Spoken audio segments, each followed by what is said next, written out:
Hello, আজ আপনাদের সাথে শেয়ার করব একটা ডেইলি চানা কারির রেসিপি।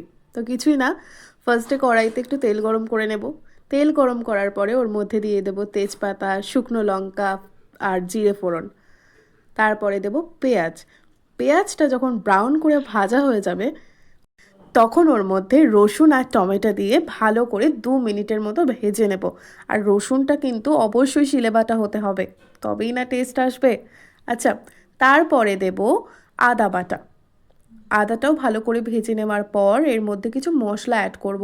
এই আমাদের বাড়িতে যেরকম রেগুলারলি আমরা ইউজ করি, এই ধরুন না, যেমন দিয়েছি আমি এখানে হলুদ গুঁড়ো, লঙ্কা গুঁড়ো আর গরম মশলা, আর হ্যাঁ, একটু চানা মশলাও অ্যাড করেছিলাম, যার জন্য না টেস্ট ভালো আসে। তারপরে দিয়ে দিলাম সিদ্ধ করে রাখা চানাটা।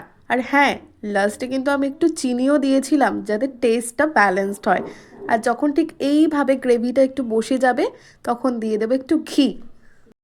আমি কিন্তু এর মধ্যে একটা উপকরণ বলতে ভুলে গেছি, বলো তো সেটা কি? এই হলো আমার ডেইলি চানা কারির রেসিপি। এটা রুটি, লুচি সব কিছুর সাথে পারফেক্ট। একবার হলেও ট্রাই করে দেখো, অবশ্যই ভালো লাগবে। এটা খুব ইজিলি রান্না হয়ে যায়।